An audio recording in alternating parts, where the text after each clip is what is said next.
Hello मेरे प्यारे भाइयों एवं बहनों, कैसे हैं आप लोग। उम्मीद करती हूँ अच्छे होंगे और मन लगा के पढ़ाई कर रहे होंगे। सो हंसते रहिए, मुस्कुराते रहिए और स्वस्थ रहिए। आज हम आपके लिए लेके आए हैं क्लास 10 का चैप्टर नंबर 3। इसका नाम है भारत से हम क्या सीखे। इसका क्या नाम है साथियों? भारत से हम क्या सीखे। ये क्या है? भाषण है, जो किनके द्वारा लिखा गया? मैक्स मुलर के द्वारा लिखा गया है। इनके लेखक कौन है? Max Muller. आज इनके द्वारा लिखा गया भाषण के एक छोटा सा सारांश, जो छोटा सा इनका अंश है, उसको हम आज पढ़ाएंगे। तो चलिए स्टार्ट करते हैं। टाइम को नहीं गवाना है। लेखक का मानना है कि संसार में भारत एक ऐसा देश है। लेखक का क्या मानना है?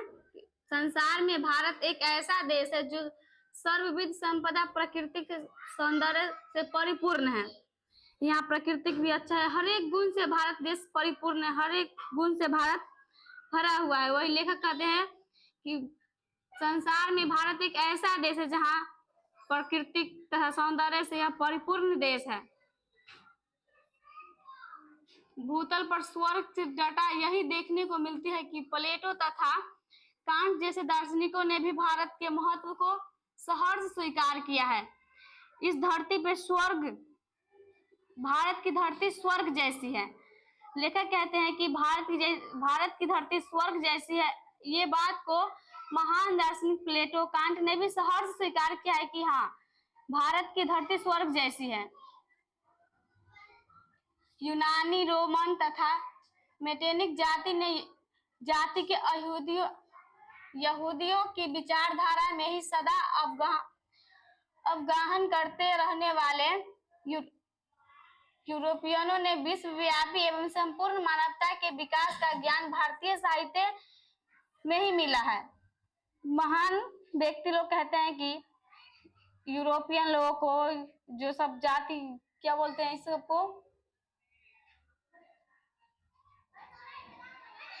यूनानी, रोम तथा मेटेनिक सभी जाति के लोग का साहित्य मतलब ज्ञान सब भारत देश में ही मिलता है। वो लोग यहीं आके अच्छा ज्ञान लिए हैं, पढ़े हैं, वही लेखक कहते हैं।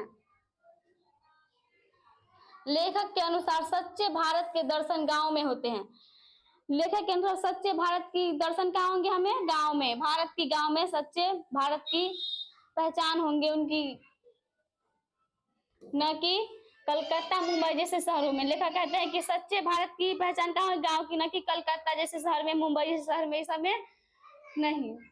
यहाँ प्राकृतिक सुषमा, खनिज भंडार, कृषि की महत्ता है। भारत देश में प्राकृतिक सुषमा और कृषि यानी खेती बाड़ी की महत्ता। यहाँ लोग ज्यादा कृषि करते हैं, कृषि पर आधारित इनका जीवन होता है। यह तपस्वियों की साधना भूमि, जन्मभूमि, कर्म भूमि रही है। भारत भूमि कैसे कैसे रही है? जन्मभूमि, कर्म भूमि, ये सब भारत भूमि रही है। भारत में अनेक विदेशी सिक्कों का विपुल भंडार था। भारत में अनेक सिक्कों का विपुल भंडार था, जैसे ईरानी, केरियन, ग्रेसियन, पार्थियन, मैकेडोनियन, सको, रोमन और मुस्लिम शासकों के सिक्के यहाँ प्रचुर मात्रा में थे। कौन कौन? रोमन और मुस्लिम शासकों की सिक्का प्रचुर मात्रा में कहाँ थी? भारत देश में। दैवत विज्ञान, कहावतें, कथाओं का महासागर रूप भारत में देखने को ही मिलता है। शब्द निर्माण, बृहद शब्द भंडार भी भारत के पास चित्रकाल में व्यवस्थ है। यहाँ विधि शास्त्र, धर्म शास्त्र, राजनीतिक शास्त्र, यहाँ शास्त्र की जड़ें भी भारत में ही है। विधि शास्त्र, धर्म शास्त्र, राजनीतिक शास्त्र की जड़ें कहाँ है? भारत में ही है। भारतीय आचार और संस्कृत की महिम को भी विदेशी स्वीकार करते हैं। यहाँ की संस्कृति, कल्चर को विदेशी स्वीकार करते हैं कि हाँ, भारत की संस्कृति यानी कल्चर और सिविलाइजेशन अच्छी है। कहाँ के? तो भारत की। इसे विदेशी भी स्वीकार करते हैं। संस्कृत का संबंध लैटिन में भी है। किस भाषा? संस्कृत का संबंध किस भाषा में? और लैटिन में है। इस प्रकार संस्कृत, लैटिन, ग्रीक तीनों भाषाएं एक ही उद्गम स्थान की है। कौन कौन भाषा? संस्कृत, लैटिन और ग्रीक एक ही भाषा का नाम है। उनका एक ही अति से उत्तम वन निकला हुआ है। हिंदी ग्रीक आदि जातियों में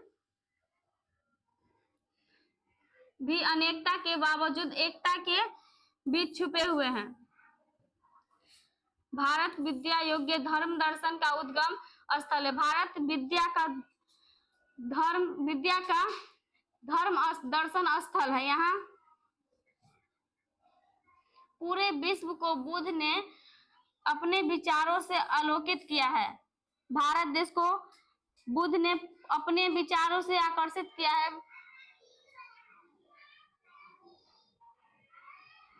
इस प्रकार भारतीय सभ्यता, संस्कृति, ज्ञान, विज्ञान, प्राकृतिक सुंदरता, भाषा और साहित्य में विशेष अभिरुचि रखने वालों के लिए भारत भ्रमण आवश्यक है।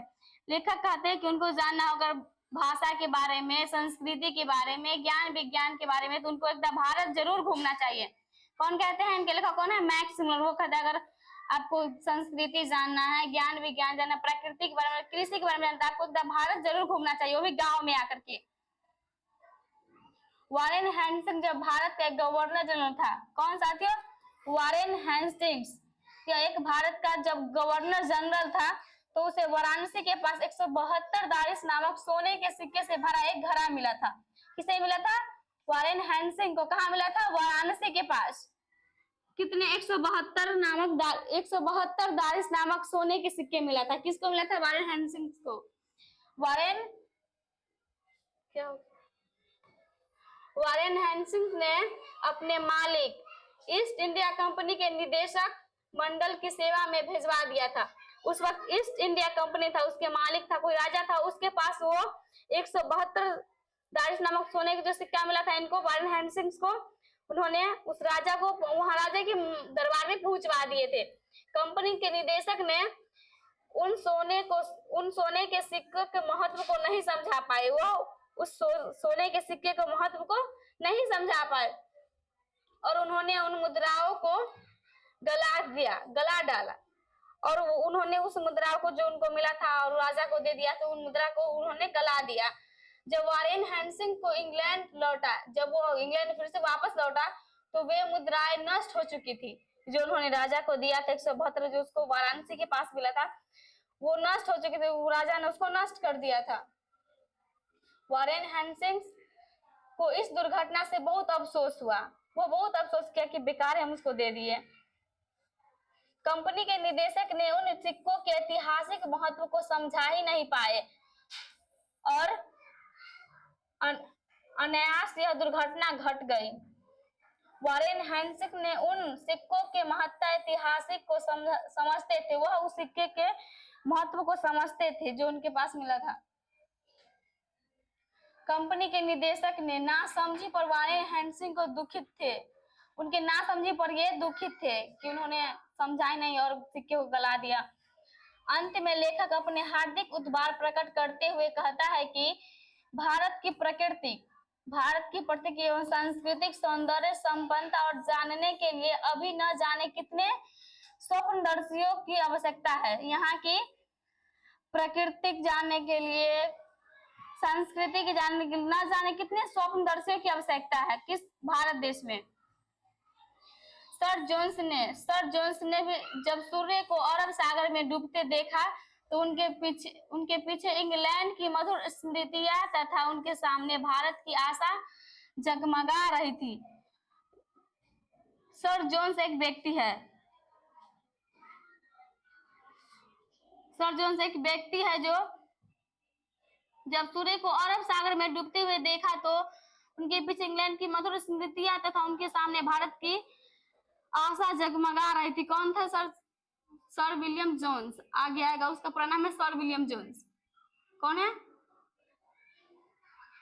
जगमगा रहे थे तथा अरब सागर के शीतल मंद हवा के झोंके उन्हें झुला रहे थे।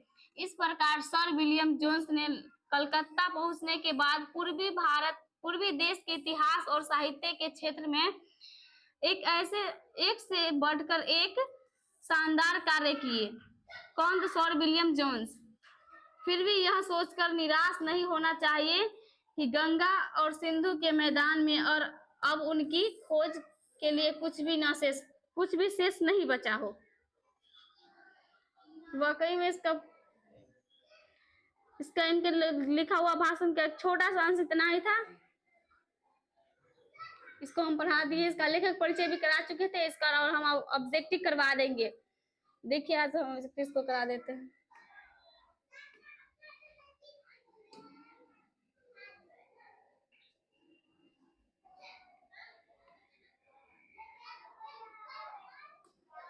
आजा भाई, इसका ऑब्जेक्टिव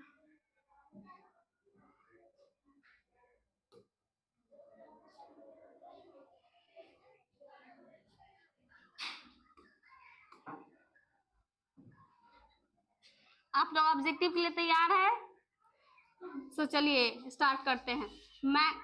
मैक्स मुलर को वेदांतियों का वेदांती किसने कहा था? हमने आपको लेखक परिचय में बताया था कि मैक्स मुलर के वेदांतियों का वेदांती कौन कहा था? स्वामी विवेकानंद। कौन कहे थे? Swami Vivekananda. Option B answer B हो जाएगा। दारिस नामक सोने के सिक्के से भरा घड़ा किसे मिला था? अभी अभी हमने आपको उनके द्वारा लिखा गया भाषण बताया कि किन्हें मिला था? वारेन हेस्टिंग्स को मिला था। मेघदूत नामक पुस्तक का अनुवाद मैक्स मुलर ने किस भाषा में किया था? जर्मन भाषा में किया था। यह भी लेखक परिचय में था। संस्कृत भाषा और यूरोपियन भाषा का तुलनात्मक व्याख्यान किसने किया? तो कौन किया? इसका लेखक कौन है? मैक्स मुलर ने। कठ और केन उपनिषद का अनुवाद, यहाँ अनुवाद कठ और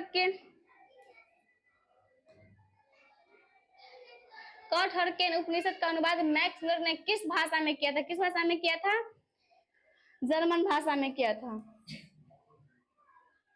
लिप्जिंग विश्वविद्यालय में मैक्स मुलर ने किस भाषा के अध्ययन किया था? किस भाषा की? हमने आपको बताते जब ये 18 वर्ष के थे तब से ही लिप्जिंग विद्यालय में पढ़ने के लिए संस्कृत भाषा का अध्ययन किए थे लिप्जिंग विश्वविद्यालय से। संस्कृत भाषा। ऑप्शन नंबर सी हो जाएगा आंसर। मैक्स मुलर की मृत्यु कब हुई थी? कब हुई थी साथियों? 28 अक्टूबर सन 1900 को हुआ था। मैक्स मुलर की मृत्यु 28 अक्टूबर सन 1900 को। पारसियों के धर्म क्या थे? पारसियों के धर्म क्या थे? जड़ सूत्र थे।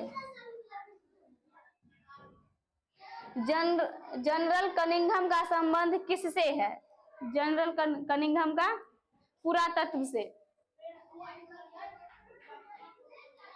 172 दारिस नामक सोने के सिक्का का घड़ा कहाँ मिला था? कहाँ मिला था? वाराणसी के पास मिला था।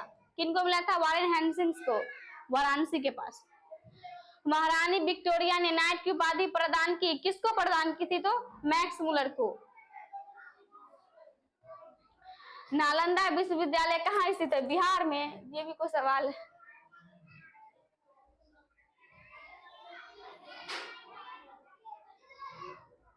निर्वंश विद्या का संबंध किससे है?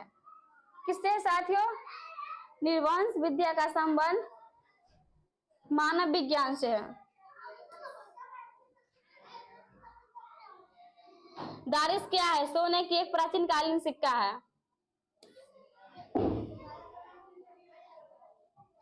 मैक्स मुलर का जन्म कब हुआ था? मैक्स मुलर का जन्म कब हुआ था साथियों?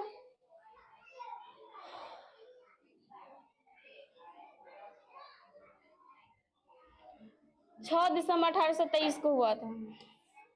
आंसर इसका वही है। प्लेटो का संबंध किससे है? प्लेटो का संबंध किससे है? तो भारत से। यहाँ यूनान दे रखा, भारत होगा। भारत से हम क्या सीखे कि रचनाकार कौन है?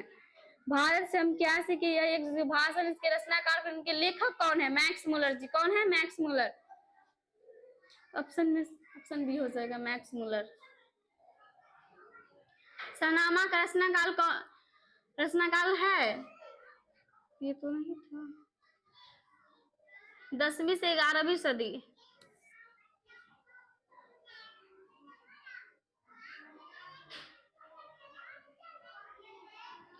संस्कृत का अग्नि शब्द लैटिन में किस रूप में मिलता है? संस्कृत का अग्नि शब्द लैटिन भाषा में किस रूप में मिलता है? इग्निस के रूप में मिलता है। इसमें ऑप्शन है इग्निस।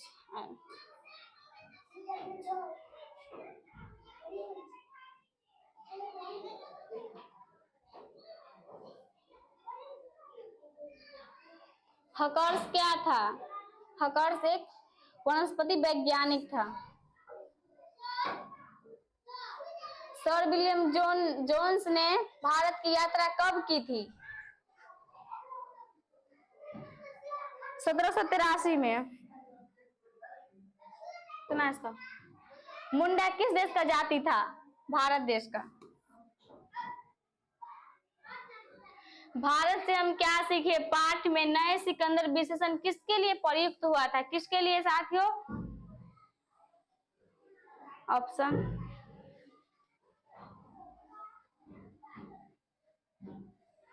इसका ऑप्शन नंबर सी हो जाएगा युवा अंग्रेज अधिकारियों के लिए।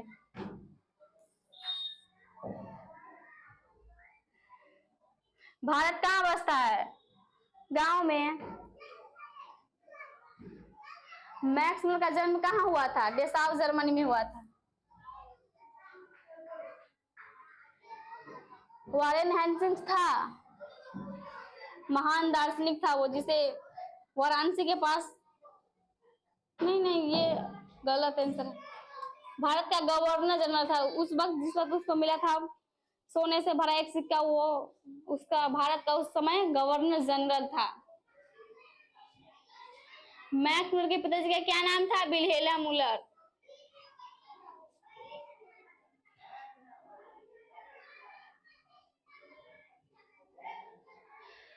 प्रत्न मानव का अर्थ है, प्रत्न मानव का अर्थ है प्राचीन मानव।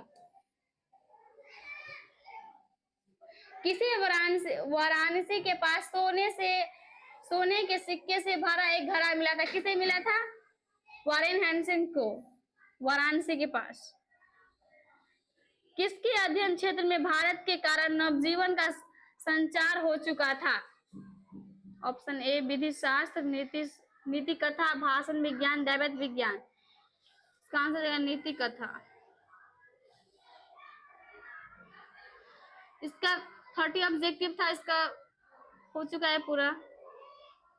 हमने इनके दौरान लिखा गया भाषण को भी पढ़ा दिया और उसका ऑब्जेक्टिव भी करा था, लेखक परिचय भी करा चुके हैं।